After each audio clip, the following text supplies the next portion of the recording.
Hi all, എല്ലാവർക്കും പുതിയൊരു വീഡിയോയിലേക്ക് സ്വാഗതം. അപ്പോൾ നമ്മുടെ യൂണിഫോം ഫോഴ്സുകളുടെയൊക്കെ ഷോർട്ട് ലിസ്റ്റും കാര്യങ്ങളൊക്കെ നിങ്ങൾ വെയിറ്റ് ചെയ്തുകൊണ്ടിരിക്കുകയായിരിക്കും. നമുക്കറിയാം, നമ്മുടെ സിവിൽ എക്സൈസ് ഓഫീസറിൻ്റെ ഷോർട്ട് ലിസ്റ്റൊക്കെ PSC പബ്ലിഷ് ചെയ്ത് അതിൻ്റെ എൻഡുറൻസും കാര്യങ്ങളൊക്കെ ഓൾറെഡി കഴിഞ്ഞിരിക്കുകയാണ്. അപ്പോൾ ഇനി വരാനുള്ള ഷോർട്ട് ലിസ്റ്റുകൾ, ഇനി വരാനുള്ള പ്രധാനപ്പെട്ട ഷോർട്ട് ലിസ്റ്റുകൾ എന്ന് പറയുന്നത് നമ്മുടെ ജൂലൈ മാസത്തിൽ നടന്ന നമ്മുടെ സിവിൽ പോലീസ് ഓഫീസർ, അതുപോലെ തന്നെ നമ്മുടെ IRB, നമ്മുടെ ഫയർമാൻ, ഈ ഒരു എക്സാമുകളൊക്കെ എഴുതിയവരായിരിക്കും നിങ്ങൾ. അപ്പോൾ നിങ്ങൾ ഈ ഒരു എക്സാമുകളുടെയൊക്കെ ഷോർട്ട് ലിസ്റ്റുകൾ വെയിറ്റ് ചെയ്തുകൊണ്ടിരിക്കുകയായിരിക്കും.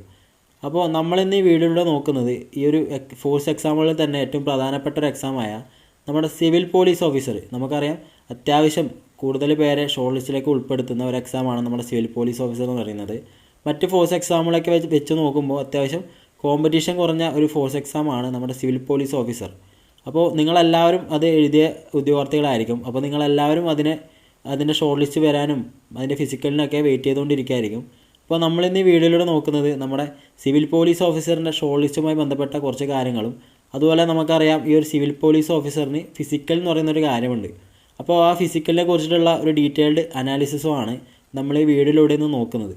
അപ്പോൾ നമുക്കിതിൻ്റെ കൂടുതൽ ഡീറ്റെയിൽസ് നോക്കാം. അതിനു മുമ്പ് നിങ്ങൾ ഈ ചാനൽ ഇതുവരെ സബ്സ്ക്രൈബ് ചെയ്തിട്ടില്ലെങ്കിൽ നിങ്ങൾ സബ്സ്ക്രൈബ് ചെയ്ത് സപ്പോർട്ട് ചെയ്യുക. കൂടാതെ ഈ ഒരു വീഡിയോ ഉപകാരപ്പെടാൻ സാധ്യതയുള്ള നിങ്ങളുടെ ഫ്രണ്ട്സിന് നിങ്ങൾ ഈ വീഡിയോ ഷെയർ ചെയ്യുക. അതുപോലെ തന്നെ നിങ്ങൾക്ക് വീഡിയോ ഇഷ്ടപ്പെട്ടെങ്കിൽ നിങ്ങൾ ഈ വീഡിയോ ലൈക്ക് ചെയ്തും സപ്പോർട്ട് ചെയ്യുക. അപ്പോൾ നമുക്ക് നേരെ വീഡിയോയിലേക്ക് കടക്കാം. അപ്പോൾ നമ്മുടെ CPOൻ്റെ എക്സാം നോക്കുകയാണെങ്കിൽ ഈ കഴിഞ്ഞ ജൂലൈ മാസത്തിലായിരുന്നു നമ്മുടെ സിവിൽ പോലീസ് ഓഫീസറിൻ്റെ എക്സാം PSC കണ്ടക്ട് ചെയ്തത്. നമ്മുടെ സിവിൽ പോലീസ് ഓഫീസറും അതുപോലെ തന്നെ IRBയും ഇതിൻ്റെ രണ്ടിൻ്റെയും എക്സാം ഒറ്റ എക്സാമായിട്ടായിരുന്നു PSC കണ്ടക്ട് ചെയ്തത്. അതുപോലെ തന്നെ ഈ ഒരു എക്സാമിൻ്റെ ഫൈനൽ ആൻസർ കീയും കാര്യങ്ങളൊക്കെ PSC ഓൾറെഡി പബ്ലിഷ് ചെയ്തിരുന്നു. അതുപോലെ തന്നെ നമ്മുടെ PSC യോഗത്തിൽ നമ്മുടെ ഈ ഒരു CPOൻ്റെ ഷോർട്ട് ലിസ്റ്റ് പബ്ലിഷ് ചെയ്യാനുള്ള തീരുമാനത്തെക്കുറിച്ചിട്ടുള്ള ഒരു വീഡിയോ നമ്മൾ ഓൾറെഡി ചെയ്തിരുന്നു. അപ്പോൾ ഇനി വരാനുള്ളത് നമ്മുടെ CPOൻ്റെ ഷോർട്ട് ലിസ്റ്റാണ്. അപ്പോൾ നമ്മൾ മുൻ വർഷത്തെ വെച്ച് നോക്കുമ്പോൾ സാധാരണയായിട്ട് ഷോർട്ട് ലിസ്റ്റ് വരുന്ന ഒരു ടൈം പീരീഡ് ഉണ്ട്. അതായത് കഴിഞ്ഞ വർഷം എക്സാം നടന്നത് ജൂൺ മാസത്തിലായിരുന്നു. അതിൻ്റെ ഷോർട്ട് ലിസ്റ്റ് PSC പബ്ലിഷ് ചെയ്തത് ഒക്ടോബർ മാസത്തിലായിരുന്നു ഷോർട്ട് ലിസ്റ്റ് പബ്ലിഷ് ചെയ്തത്. അതുപോലെ തന്നെ അതിന് മുന്നത്തെ എക്സാം നോക്കുകയാണെങ്കിൽ ജൂലൈ മാസത്തിലായിരുന്നു എക്സാം ഉണ്ടായത്. അതിൻ്റെ ഷോർട്ട് ലിസ്റ്റ് PSC പബ്ലിഷ് ചെയ്തത് ഏതാണ്ട് നവംബർ മാസത്തിലായിരുന്നു. അപ്പോൾ ഈ ഒരു പാറ്റേൺ നോക്കുകയാണെങ്കിൽ നമുക്ക് മനസ്സിലാവും, ഒരു 4 മാസം, അതായത് ഒരു എക്സാം കഴിഞ്ഞ് ഒരു 4 മാസമൊക്കെ കഴിഞ്ഞിട്ടായിരിക്കും സാധാരണയായിട്ട് PSC ഈ ഒരു ഷോർട്ട് ലിസ്റ്റും കാര്യങ്ങളൊക്കെ പബ്ലിഷ് ചെയ്യുന്നത്. അപ്പോൾ ആ ഒരു പാറ്റേൺ നോക്കുകയാണെങ്കിൽ ഇനി വരുന്ന ഒക്ടോബർ മാസം അല്ലെങ്കിൽ നവംബർ മാസം, ഈ ഒരു മാസത്തിൽ ഏതെങ്കിലും ഒരു മാസത്തിലായിരിക്കണം നമ്മുടെ PSC നമ്മുടെ ഷോർട്ട് ലിസ്റ്റ് പബ്ലിഷ് ചെയ്യുന്നത്. അത് നമ്മൾ എന്താ പറയുക, നമുക്ക് അറിയില്ല PSC എപ്പോഴാണ് പബ്ലിഷ് ചെയ്യുന്നതെന്ന്. പക്ഷേ മുൻവർഷത്തെ വെച്ച് നോക്കുമ്പോഴുള്ള ഒരു വിലയിരുത്തലാണ് പറയുന്നത്. നിങ്ങൾക്കും അത് ഒരു പക്ഷേ കാൽക്കുലേറ്റ് ചെയ്യുമ്പോൾ നിങ്ങൾക്ക് മനസ്സിലാവും. അപ്പോൾ നമ്മുടെ ഒക്ടോബർ മാസം നവംബർ മാസത്തിൽ നമ്മുടെ ഷോർട്ട് ലിസ്റ്റ് വരാനാണ് സാധ്യത എന്ന് പറയുന്നത്. അപ്പോൾ നമുക്കറിയാം PSCക്ക് ഒരുപാട് ലേറ്റ് ആക്കാൻ പറ്റില്ല, കാരണം അത് കഴിഞ്ഞാൽ നമ്മുടെ ഇലക്ഷനും കാര്യങ്ങളൊക്കെ വരുന്നുണ്ട്. അതുകൂടാതെ നമുക്കറിയാം ഈ ഒരു CPOക്ക് ഇനിയൊരു ഫിസിക്കൽ ടെസ്റ്റ് ഉണ്ട്. നമുക്കൊരു ഫിസിക്കലും കാര്യങ്ങളും ഈ ഒരു CPOക്ക് വരുന്നതാണ്. അതും കഴിഞ്ഞതിന് ശേഷമേ നമുക്ക് ഫൈനലായിട്ടുള്ള റാങ്ക് ലിസ്റ്റ് PSCക്ക് പബ്ലിഷ് ചെയ്യാൻ പറ്റൂ. നമ്മുടെ നിലവിലുള്ള റാങ്ക് ലിസ്റ്റ്, അതായത് നമ്മുടെ സിവിൽ പോലീസ് ഓഫീസറിൻ്റെ നിലവിലുള്ള റാങ്ക് ലിസ്റ്റിൻ്റെ കാലാവധി ഏപ്രിൽ 15 വരെയാണുള്ളത്. അപ്പോൾ അതിന് മുന്നോടിയായിട്ട് PSCക്ക് പുതിയൊരു റാങ്ക് ലിസ്റ്റ് പബ്ലിഷ് ചെയ്യേണ്ടതുണ്ട്, അല്ലെങ്കിൽ പുതിയൊരു റാങ്ക് ലിസ്റ്റ് പ്രിപ്പയർ ചെയ്യേണ്ടതുണ്ട്.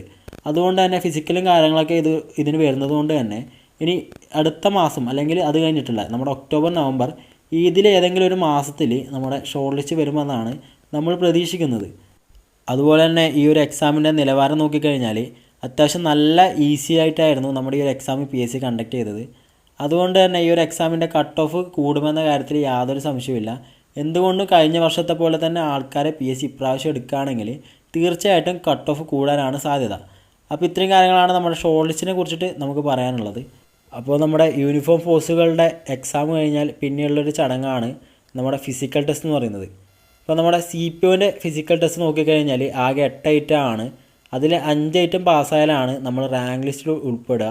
അതായത് അടുത്ത റൗണ്ടിലേക്ക് നമുക്ക് പോകണമെങ്കിൽ ഈ ഒരു 8 ഐറ്റത്തിൽ 5 ഐറ്റം നമ്മൾ പാസ്സാവണം. അപ്പോൾ ഏതൊക്കെയാണ് ആ ഒരു 8 ഐറ്റം നോക്കിക്കഴിഞ്ഞാൽ ആദ്യത്തേതാണ് നമ്മുടെ 100 മീറ്റർ ഓട്ടം എന്ന് പറയുന്നത്.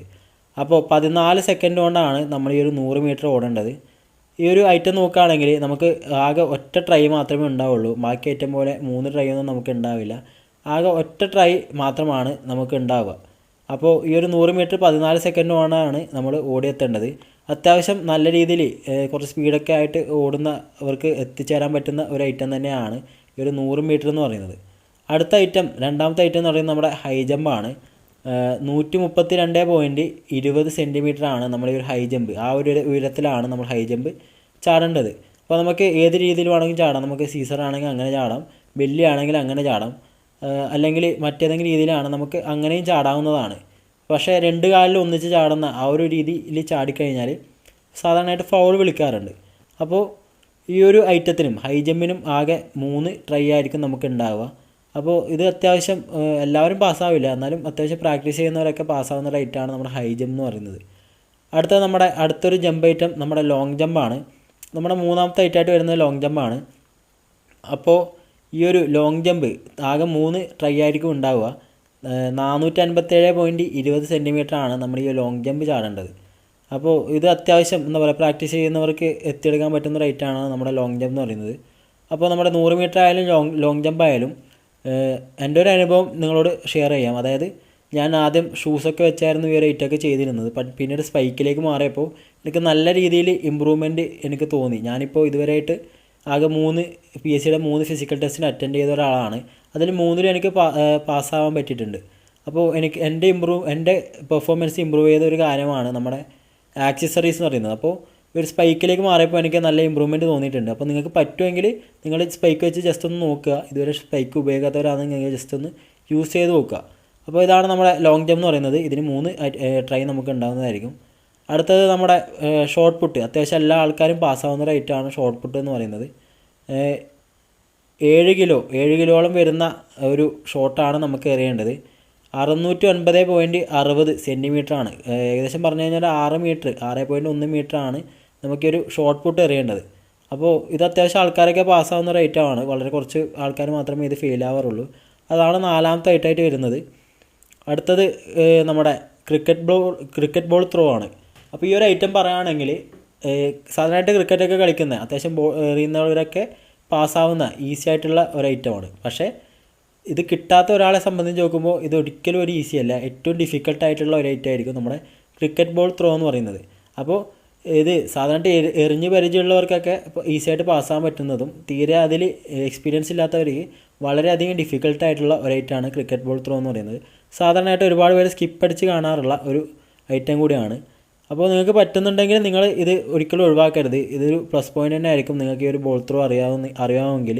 അപ്പോൾ 6096 സെൻറ്റിമീറ്റർ, ഏകദേശം ഒരു 60 മീറ്റർ ആണ് നമുക്ക് ഈ ഒരു ഡിസ്റ്റൻസിൽ, ആ ഒരു ഡിസ്റ്റൻസിലാണ് നമുക്ക് ബോൾ എറിയേണ്ടത്. അപ്പോൾ സ്റ്റിച്ച് ബോളായിരിക്കും നമുക്ക് എറിയേണ്ടത്. അടുത്ത് നമ്മുടെ 6ാമത്തെ ആയിട്ടാണ് നമ്മുടെ റോപ്പ് ക്ലൈമ്പിംഗ് എന്ന് പറയുന്നത്. അപ്പോൾ നമ്മുടെ കൈകൾ മാത്രം ഉപയോഗിച്ചാണ് നമ്മൾ ഈ ഒരു റോപ്പ് ക്ലൈമ്പിംഗ് ചെയ്യേണ്ടത്. 3.6 അല്ലെങ്കിൽ കൃത്യമായിട്ട് പറഞ്ഞു കഴിഞ്ഞാൽ 365.80 സെൻറ്റിമീറ്ററാണ് നമുക്ക് ഈ ഒരു റോപ്പ് ക്ലൈമ്പിംഗ് കയറേണ്ടത്. ഒരു കെട്ടിട്ടുണ്ടാവും. അതിന് മുകളിൽ നമ്മുടെ 2 കൈയും പോയാലാണ് കയറിയിട്ട് അതിന് മുകളിൽ നമ്മുടെ 2 കൈയും വെച്ചാലാണ് സാധാരണയായിട്ട് വിസിൽ വിളിക്കാറ്. അപ്പോൾ നമ്മുടെ കൈകൾ മാത്രം ഉപയോഗിച്ചാണ് ഇത് ചെയ്യേണ്ടത്, നിങ്ങൾ എന്തായാലും ഓർക്കുക.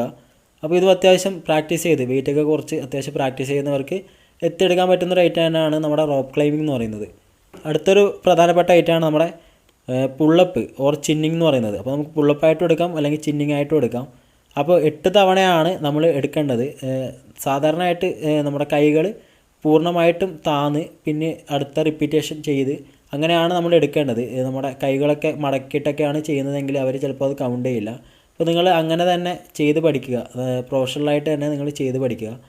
അപ്പോൾ അതാണ് നമ്മുടെ 7ാമത്തെ ഐറ്റം എന്ന് പറയുന്നത്. അപ്പോൾ നമ്മുടെ 100 മീറ്റർ അല്ലാതെ നമ്മുടെ ഹൈ ജമ്പ് നോക്കിയാലും ലോങ് ജമ്പ് നോക്കിയാലും ഷോർട്ട് പുട്ട് നോക്കിയാലും അതുപോലെ തന്നെ ക്രിക്കറ്റ് ബോൾ ത്രോ നോക്കിയാലും റോപ്പ് ക്ലൈമ്പിംഗ് നോക്കിയാലും പുള്ളപ്പ് നോക്കിയാലും ഇതിനൊക്കെ ആകെ 3 ചാൻസ് ആയിരിക്കും നമുക്ക് ഉണ്ടാവുക. 100 മീറ്ററിൽ നമുക്ക് 3 ചാൻസ് ഉണ്ടാവില്ല, ഒറ്റ ചാൻസ് മാത്രമാണ് ഉണ്ടാവുക. അടുത്ത നമ്മുടെ 8ാമത്തെ ഐറ്റം നോക്കി കഴിഞ്ഞാലും ഇതിനും ഒറ്റ ചാൻസാണ് ഉള്ളത്. ഈ ഒരു 8 ഐറ്റത്തിൽ 5 ഐറ്റം കിട്ടാത്തവരാണ് നമ്മുടെ ഈ ഒരു 1500 മീറ്ററിലേക്ക് പോകുന്നത്. അപ്പോൾ ഇത് അത്യാവശ്യം നല്ല ടഫായിട്ടുള്ള ഒരു ഐറ്റം തന്നെയാണ് നമുക്ക് പറയാം. കാരണം ഏകദേശം ഒരു ഉച്ച സമയത്തായിരിക്കും നമ്മൾ ഓടേണ്ടത്. എന്നാൽ അത്യാവശ്യം നല്ല സ്റ്റാമിനയും കാര്യങ്ങളൊക്കെ ഉള്ളവർക്ക് അത്യാവശ്യം നല്ല രീതിയിൽ ഓടിയെത്താൻ പറ്റുന്ന ഒരു ഐറ്റം തന്നെയാണ് നമ്മുടെ 1500 മീറ്റർ എന്ന് പറയുന്നത്. അല്ലാതെ ഉള്ളവർക്ക് വളരെയധികം ഡിഫിക്കൽട്ടായിട്ടുള്ള ഒരു ഐറ്റം കൂടിയാണ്. അപ്പോൾ ഈ ഒരു 1500 മീറ്റർ 5.44 മിനിറ്റ് 5 മിനിറ്റ് 44 സെക്കൻഡ് ആ ഒരു ടൈമിനുള്ളിലാണ് നമ്മൾ ഓടിയെത്തേണ്ടത്. അപ്പോൾ ഇതും കുറച്ച് ആൾക്കാർ മാത്രമേ ഓടാനുണ്ടാവൂ, ബാക്കി എല്ലാവരും പാസ്സായിട്ടും ഫെയിലായിട്ടൊക്കെ പോയിട്ടുണ്ടാവും. അപ്പോൾ അവസാന റൗണ്ടിൽ നമ്മൾ ചെയ്യേണ്ടത് ഈ ഒരു 1500 മീറ്ററാണ്. അപ്പോൾ ഈ ഒരു 8 ഐറ്റത്തിൽ 5 ഐറ്റം കിട്ടിയവരായിരിക്കും നമ്മുടെ ഈ ഒരു CPOൻ്റെ ഫിസിക്കൽ ടെസ്റ്റിന് അടുത്ത റൗണ്ടിലേക്ക് പ്രവേശിക്കുക. അപ്പോൾ ഇപ്പോൾ തന്നെ നമ്മുടെ ഫിസിക്കലിനും കാര്യങ്ങളൊക്കെ ആയിട്ട് പ്രാക്ടീസ് തുടങ്ങിയവരുണ്ടാവും. ചിലർ നമ്മുടെ ഷോർട്ട് ലിസ്റ്റൊക്കെ വരട്ടെ അത് കഴിഞ്ഞിട്ട് പ്രാക്ടീസ് ചെയ്യാം എന്ന് വിചാരിക്കുന്നവരുണ്ടാവും. അപ്പോൾ നിങ്ങളോട് പറയാനുള്ളതെന്ന് വെച്ച് കഴിഞ്ഞാൽ നിങ്ങളുടെ ഒരു കപ്പാസിറ്റി നിങ്ങൾക്ക് അറിയാമായിരിക്കും. അതായത് ഇതുവരെ ജമ്പൊന്നും ചെയ്യാത്ത ഒരാളാണെങ്കിൽ നിങ്ങളിപ്പോൾ വെറുതെ വീട്ടിലിരുന്നിട്ട് കാര്യമില്ല. നിങ്ങൾ എന്തായാലും ഇത് പ്രാക്ടീസ് ചെയ്യേണ്ടതാണ്. അല്ലാതെ അത്യാവശ്യം ജമ്പിങ്ങും കാര്യങ്ങളൊക്കെ ഓക്കെയാണ്. കഴിഞ്ഞ ഷോർട്ട് ലിസ്റ്റിലൊക്കെ നിങ്ങൾ വിൻ ചെയ്തിട്ടുണ്ട്. കഴിഞ്ഞ ഷോർട്ട് ലിസ്റ്റിൽ ഫിസിക്കലിലൊക്കെ നിങ്ങൾ വിൻ ചെയ്തിട്ടുണ്ട്. അങ്ങനെയുള്ള ഒരാളാണെങ്കിൽ നിങ്ങൾക്ക് കുറച്ച് ലേറ്റ് ആയാലും പ്രശ്നമില്ല. അല്ലാതെ ഉള്ളവർ തീരെ ഇതിൽ പറ്റാത്തവരൊക്കെ ഇപ്പോൾ തന്നെ പ്രാക്ടീസ് ചെയ്യാൻ തുടങ്ങുന്നതായിരിക്കും നല്ലതെന്ന് പറയുന്നത്. അപ്പോൾ ഇത്രയാണ് നമ്മുടെ ഫിസിക്കലിനെ കുറിച്ച് നമുക്ക് പറയാനുള്ളത്. അപ്പോൾ ഈ ഒരു ഫിസിക്കലിൻ്റെ ഓരോ ഐറ്റമും സെപ്പറേറ്റ് ആയിട്ട് ഇതുമായി ബന്ധപ്പെട്ടിട്ടുള്ള ടിപ്പും കാര്യങ്ങളൊക്കെ വെച്ചിട്ട് സെപ്പറേറ്റ് ആയിട്ട് ഈ ഒരു ഓരോ ഐറ്റം 100 മീറ്റർ ആയാലും ഹൈ ജമ്പ് ആയാലും സെപ്പറേറ്റ് ആയിട്ട് വീഡിയോ ചെയ്യണമെന്ന് ആഗ്രഹിക്കുന്നവർ ജസ്റ്റ് ഒന്ന് കമൻറ്റ് ചെയ്യുക. അപ്പോൾ ഇത്രയാണ് നമ്മുടെ വീഡിയോ എന്ന് പറയുന്നത്. അപ്പോൾ നമ്മളിന്ന് നമ്മുടെ ഷോർട്ട് ലിസ്റ്റിനെ കുറിച്ചും അതുപോലെ തന്നെ CPOൻ്റെ ഫിസിക്കൽ ടെസ്റ്റിനെ കുറിച്ചുമാണ് ഡിസ്കസ് ചെയ്തത്. അപ്പോൾ നിങ്ങൾക്ക് ഈ ഒരു വീഡിയോ ഇഷ്ടപ്പെട്ടിട്ടുണ്ടെങ്കിൽ വീഡിയോ ലൈക്ക് ചെയ്യുക. കൂടാതെ ഈ ഒരു ചാനൽ ഇഷ്ടപ്പെട്ടെങ്കിൽ നിങ്ങൾ ചാനൽ സബ്സ്ക്രൈബ് ചെയ്ത് സപ്പോർട്ട് ചെയ്യുക. കൂടാതെ ഈ ഒരു വീഡിയോ ഉപകാരപ്പെടാൻ സാധ്യതയുള്ള നിങ്ങളുടെ ഫ്രണ്ട്സിലേക്കും നിങ്ങൾ ഈ വീഡിയോ ഷെയർ ചെയ്യുക. അപ്പോൾ നമ്മൾ മറ്റൊരു വീഡിയോ ആയിട്ട് വരുന്നതായിരിക്കും. അതുവരേക്കും ബൈ.